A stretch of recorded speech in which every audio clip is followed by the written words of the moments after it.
संजय राउत के परिवार की मुश्किलें बढ़ती हुई नजर आ रही हैं। ईडी ने संजय राउत की पत्नी वर्षा राउत को तीसरी बार नोटिस भेजकर 29 दिसंबर को कार्यालय में पूछताछ के लिए हाजिर होने को कहा।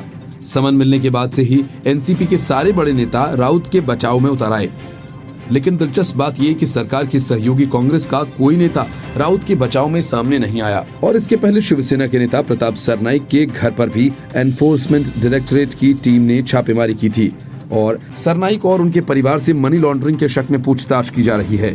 बीवी को नोटिस मिलने से तिलमिलाए संजय राउत ने बीजेपी पर निशाना साधा और कहा कि बीजेपी ये झूठी बात जनता के बीच फैला रही है कि मुझे ईडी का नोटिस आया।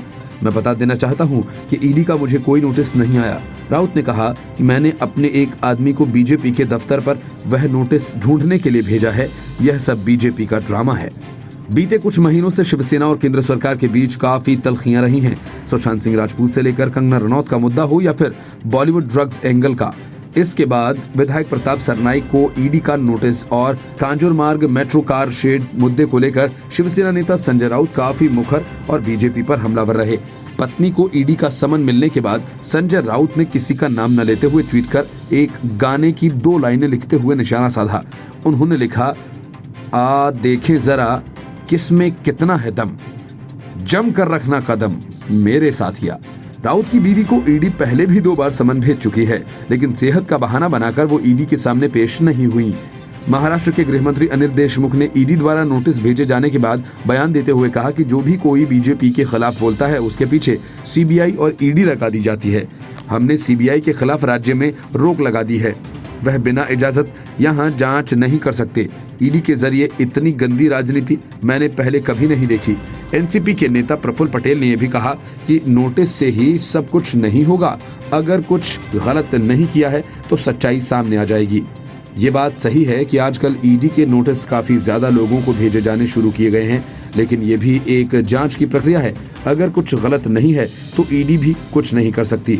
इस चीज को राजनीतिक चश्मे से नहीं देखा जाना चाहिए। तिलमिलाए संजय राउत ने पीएम मोदी और गृह मंत्री अमित शाह पर पार्टी के मुखपत्र सामना के जरिए निशाना साधा। उन्होंने कहा कि सीबीआई, ईडी और आयकर विभाग उनके बहुमत के रखवाले हैं। सामना में राउत ने लिखा कि प्रधानमंत्री मोदी और गृह मंत्री शाह पर कोई क्यों तंज कसेगा। उनके पास बहुमत है, उनकी सत्ता बहुमत पर चल रही है।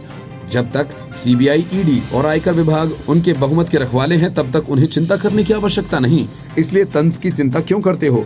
मोदी वैश्विक स्तर के नेता हैं, इसलिए राहुल गांधी के तंज को गंभीरता से लेने की आवश्यकता नहीं। राहुल गांधी पर गत 6 वर्षों में इन लोगों ने जितने तंज किए उसको इकट्ठा किया गया तो एक बड़ा ग्रंथ बन सकता है। राउत ने कहा कि राहुल गांधी को पप्पू कहने वाले दूसरे लोगों द्वारा तंज मारे जाने पर क्यों बेचैन हो रहे हैं। पश्चिम बंगाल में ममता बनर्जी को लेकर जिस भाषा का इस्तेमाल किया जा रहा है उसे क्या कहा जाए। शरद पवार जैसे नेता पर भी तंज कसना शुरू रहता है। राजनीति में 2 देकर 2 लेना चलता रहता है। भाजपा की ताकत बड़ी है तो तुम 4 दो, लेकिन कभी तो 2 देना ही पड़ेगा और सत्ताधीशों को इसकी तैयारी रखनी होगी। प्रधानमंत्री और गृह मंत्री को सलाह देते हुए राउत ने कहा कि सत्ता मिली है उसे ठीक से चलाओ। भेड़ों पर राज करना आसान होता है। उन्होंने कहा कि सरकार या राजा जो कुछ करता है वो सब ठीक है। आज की सरकार इस भूमिका को अपना रही है। इसका मतलब ये नहीं कि वर्तमान शासन में लोग भेड़ बकरी हो गए हैं। भेड़ बने लोग एक दूसरे से कह रहे हैं गडरिये ने अच्छी व्यवस्था की है।